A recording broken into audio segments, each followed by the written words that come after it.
कर्म एक दिन लौट कऽ जरूर अबै अछि, यानी जे कर्म केने छी ओ कर्म घुमि कऽ अहाँ लग एक दिन जरूर आयत। नीक कर्म करब या खराब कर्म करब ओकर 100 गुना लौट कऽ आयत। आइ जे कथा सुनाबऽ जा रहल छी यह बात पर आधारित है। केना एकटा पुतोह अपन साउस के कष्ट देलखिन, तकलीफ देलखिन आ जखन ओ साउस बनली तऽ हुनका संगे की सब भेलनि। कथा बहुत सुंदर अछि, कथा अंत तक सुनब। पूरा कथा आओत तब तो अहूँ शिव चर्चा में कथा दोसर शिष्या के सुना सकब। आ आधा अधूरा कथा सुननाइ शिव के अपमान केनाइ भेल। तऽ हम स्वागत करे छी अपन यूट्यूब चैनल मिथिला के नगरिया में। एहि चैनल पर मिथिलांचल से जुड़ल हर पाबनि तिहार के जानकारी, धार्मिक कथा आ पूजा पाठ से जुड़ल उपाय भेटत। अगर एहि सब के जानकारी चाहे छी तो चैनल के सब्सक्राइब कर लिया आ नोटिफिकेशन से हो ऑन कर लिया, ताकि हम कोनो नया वीडियो डालब तो सबसे पहले पहुंचत अहाँ तक। एकटा बूढ़ी माई छलखिन।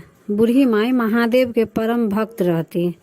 ओ महादेव के गुरु बनेने छलथि, महादेव के शिष्य बनल रहथि। ओ रोज महादेव के पूजा अर्चना करती, रोज महादेव के ध्यान करती।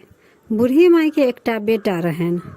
जखन बेटा छोटे रहन तहिए हुनकर पति के मृत्यु भ गेल रहन। पति के मृत्यु के पश्चात हुनका आगा पीछा कोई नहीं छलन।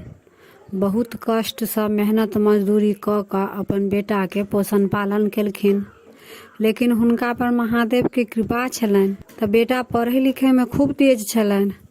पढ़ लिख के खूब बढ़िया आदमी बनलखिन, खूब संस्कारी आदमी बनल। हुनका सरकारी नौकरी सेहो लागि गेलन। जखन बेटा के सरकारी नौकरी लागि गेलन त हिनकर पोस्टिंग भ गेलन शहर में। बेटा अपन माय के कहलखिन कि चलू माँ आब शहर चलू, शहरे में रहब संगे। बूढ़ी माई कहलखिन नहीं बेटा अहाँ शहर जाओ रहब, फिर हम जे चलि जाब अहाँ संगे त ई गाँव घर के जे अछि घर से फिर के देखत, एकरा हम देखे छी आ अहाँ शहर जाकर कमाओ। बेटा तैयार भ गेलन, गेलखिन, लेकिन कहि कऽ गेलखिन जे अहाँ जतेक मजदूरी करे छलहुँ से आब नहीं करब, आब ओतऽ से हम पाई भेजब, अहाँ खाली बैठ कऽ अपन खायब आ बेसी मेहनत नहीं करब। बूढ़ी माई कहलखिन ठीक अछि बेटा जाओ अहाँ परदेश अपन कमाओ, नौकरी करू। बेटा चलि गेलखिन। आ बीच बीच में जे हिनका बूढ़ी माई के मोन होइ छलन तऽ ओ अपन जाइ छलखिन शहर, 2-4 दिन रहै छलखिन बेटा संगे आ फिर अपन चलि अबथिन, लौट अबथिन अपन गाँव। अहिना कऽ कऽ समय बीतैत गेलै। तब बूढ़ी माई सोचलथि जे आब तऽ बेटा विवाह योग भ गेल, नौकरियो भेला बहुत दिन भ गेलै, से आब विवाह कऽ लै छी बेटा के। एकटा पुतोहु चलि आयत घर में तऽ जेना 2-4 दिन ला आबै छी तऽ अपने बना के खेनाइ खाइ छी तऽ कनि पुतोहु बना के देत तऽ दोसर बात हैत। आ कनि बेटो संगे केओ रहे वाला भ जायत, नहीं तो ओतऽ गाँव में रहे छी तऽ हमरा हरदम ध्यान रहे अछि बेटे पर जे की खेलक, केना रहै अछि नहीं रहै अछि। आ पुतोहु जे संगे रहतन तऽ ओ अपन सबटा देख रेख हमर बेटा के करत। या सोच कऽ अपन विवाह केलथि। विवाह एकटा सुंदर लड़की देख कऽ अपन कऽ लेलखिन। तऽ आब दुनू हुनकर बूढ़ी माई के बेटा आ पुतोहु अपन शहर में रहै छलखिन आ बूढ़ी माई अपन गाँव में रहै छलथि। जब हिनका होइ छलन मोन तऽ 2-4 दिन ला जाइ छलखिन शहर में अपन बेटा पुतोहु लंग। तऽ अपन पुतोहु खूब सेवा बारी करे छलन, 2-4 दिन ला रहै छलखिन। बूढ़ी माई के अपन मोन लगे छलन, फिर 2-4 दिन रहि कऽ अपन चलि आबै छलखिन। कऽ समय बीतैत गेलै। फिर हुनका बूढ़ी माई के 2टा पोतो भेलन। पोतो सब नमहर नमहर भ गेलन आ हिनकर बूढ़ी माई के अवस्था आब घटऽ लगलनि तऽ बेसीतर बीमार रहऽ लगलखिन। तऽ एक बेर बहुत दिन तक बीमार रहलखिन गाँव में। हिनका बहुत इलाज उलाज करेलखिन गाँव में, लेकिन हिनका ठीक नहीं भेलन। तऽ बेटा कहलखिन माँ एते चलि आओ से शहर में डॉक्टर से देखा दै छी, एते रहब। बूढ़ी मैया अपन गेलखिन तऽ ओतऽ दवाई दौरी अपन जे बेटा होइ छलन से करबै छलखिन। 15 दिन करीब भ गेलन। 15 दिन तक हिन बूढ़ी माई के दवाई सब चललनि तैयो ई ठीक नहीं पूरा तरह से भेलखिन, कनी कनी ठीक भ रहल छलखिन। आब 15 दिन जे रुकि गेलखिन तऽ हिनकर पुतोहु जे छलन हिनका आब पाबंदी बुझाइ छलन। पहिले तऽ 2-4 दिन ला जाइ छलखिन तऽ खूब सेवा बारी कऽ दै छलखिन, अपन चलि अबै छलखिन लौट कऽ। लेकिन एहि बेर तऽ बूढ़ी मैया रहि गेलखिन 15 दिन तऽ हिनकर सेवा बारी करऽ पड़ल छलन, टाइम टेबुल दवाई दिअ पड़ै छलन, खेनाइ पिनाइ करऽ पड़ै छलन।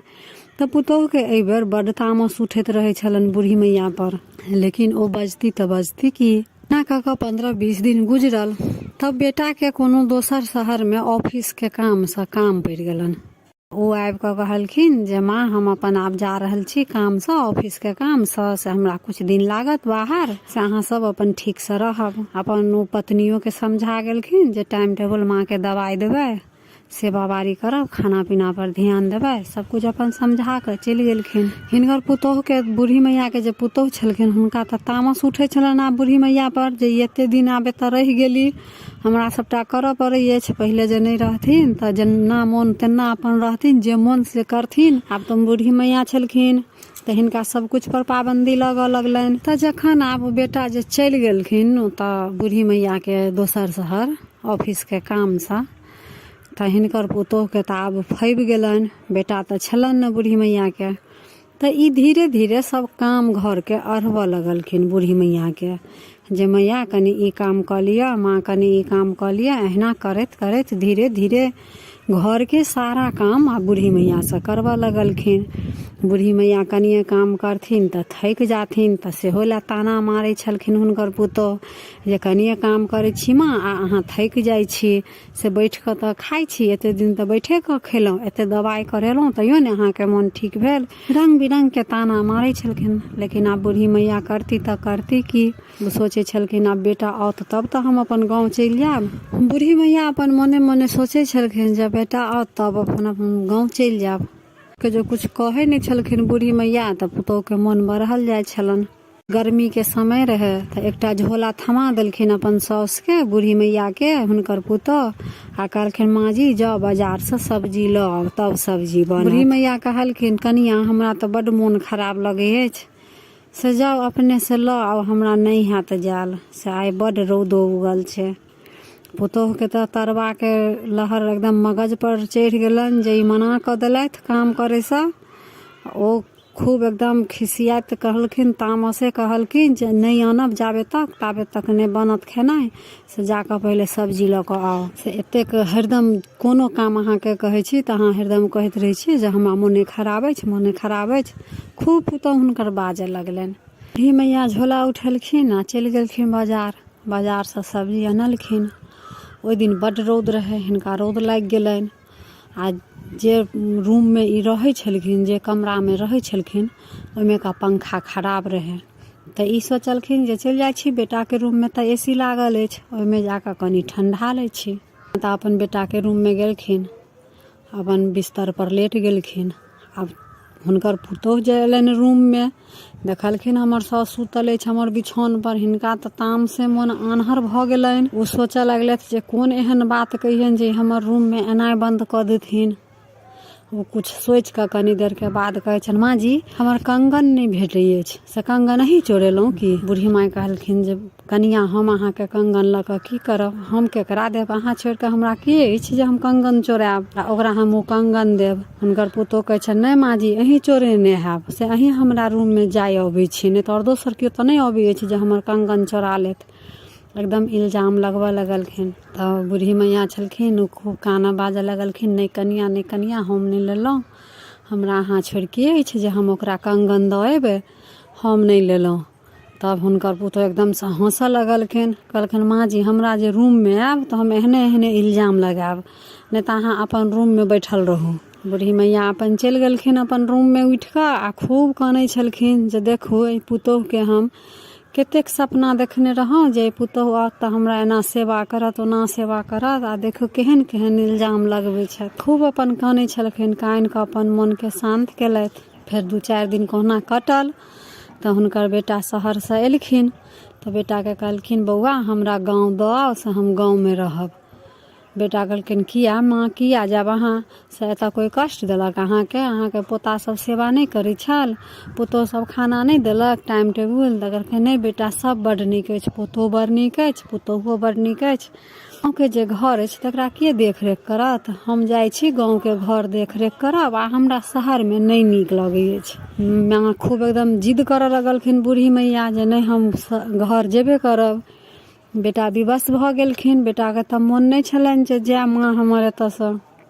गेलखिन लेकिन कहलखिन जे ठीक है माँ हम अहाँके दऽ अबै छी, लेकिन अहाँ कोनो काम नहीं करब, अहाँ नौकर चाकर राखि लेब, हम एते पाइ कमाइ छी, अहाँके पाइ भेजब आ नौकर चाकर के देब, आ सब काम अहाँ नौकरे से करायब। बूढ़ी मैया कहलखिन ठीक अछि, सएह भेल। बूढ़ी मैया गेलखिन अपन घर। बेटा महीने महीने पाइ भेज दै छलनि आ नौकर चाकर रहि कऽ अपन सेवा टहल टिकोरा सभटा करबै छलखिन आ बड्ड नीकसँ अपन दिन हुनकर कटलनि। अंत में शिव गुरु के शिष्य छलखिन। अंत में अपन शिवलोक प्राप्त भेलनि। हुनका मृत्यु भेलनि तऽ बड्ड नीक हुनकर दिन कटलनि। आब धीरे धीरे समय बीतऽ लगल। आब मैया के पुतोहु सास बनि गेली।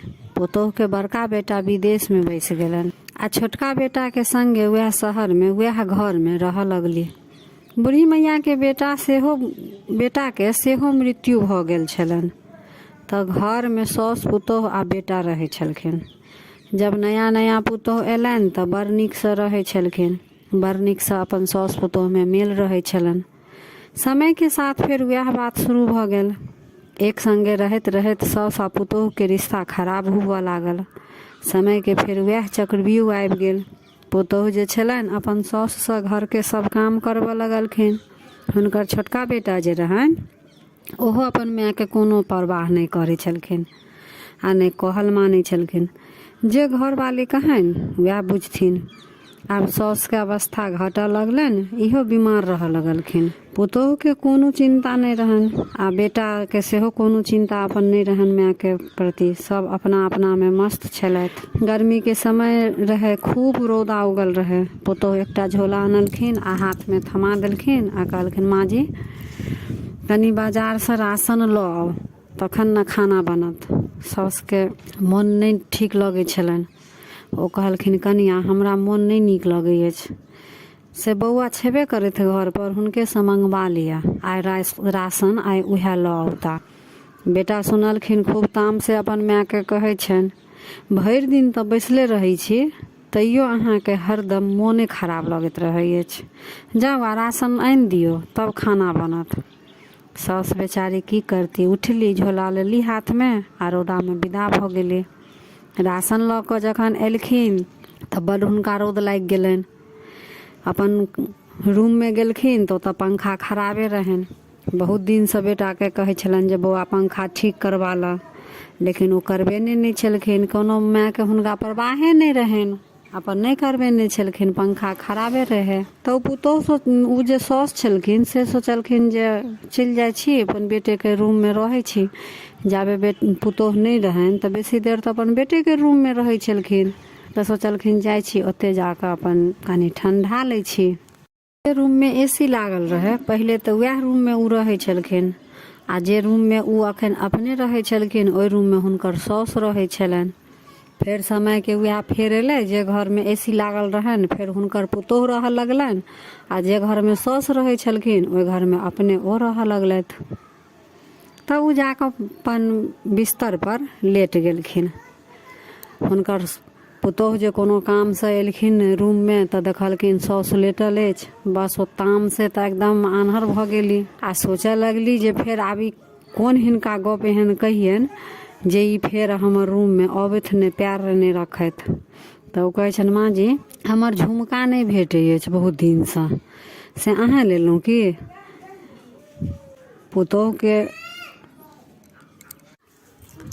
सास कहै छनि, नहीं कनिया हम लऽ कऽ की करब झुमका, हम नहीं लेलहुँ। हम तऽ अहिना रौदा लागि गेल रहे तऽ एतऽ आबि कऽ कनी पड़ि रहलहुँ। हम तऽ बेसी देर अहाँके रूम में एबो नहीं करै छी तऽ हम केना अहाँके झुमका लऽ लेब। लेकिन पुतोह जे छलनि खूब एकदम जिद कऽ देलखिन, नहीं माँ जी अहीं झुमका हमर चोरेलहुँ। ओ तऽ मोने मोने सोचै छलै जे झुमका तऽ चोरेने छथि नहीं, बस हिनका पर हमरा इल्जाम लगबैके अछि जे फेर उ दोसर दिन से हमरा घर में अबैत नहीं। सास के अपन सबटा जे केने छलखिन सबटा बात हुनका याद पड़लनि जे हमहूँ तऽ सास के अहिना केने रहियनि। तऽ कर्म इएह चीज अछि। उ सास के एक रत्ती दुख देने छलखिन आ अखन हुनका ओइके 100 गुना दुख भेटै छलनि। ओइ समय में तऽ हुनकर सास जखन छलखिन तऽ हुनकर सास के संगे बेटो छलनि आ हिनका तऽ नहीं बेटा छलनि आ नहीं पुतोह। जखन उ पुतोह छलखिन तखन तऽ सोचै छलखिन हमरा 2-2टा बेटा अछि, घरवला अछि, एहि सास से हमरा कोन मतलब। लेकिन ई नहीं बुझलखिन जे एक दिन हमहूँ सास बनब, हमरो घर पुतोह आयत। ताहि से कहल जाइ छै जेहन कर्म करब वएह फल भेटत। नीक कर्म करब नीक फल भेटत, खराब कर्म करब खराब फल भेटत। तो यह रहा एकटा शिव गुरु के शिष्या के कथा केहन लागल कमेंट जरूर करब आ नीक लागल तो लाइक शेयर सब्सक्राइब कऽ कऽ मैथिली भाषा के सपोर्ट जरूर करब। जय मिथिला, जय मैथिली।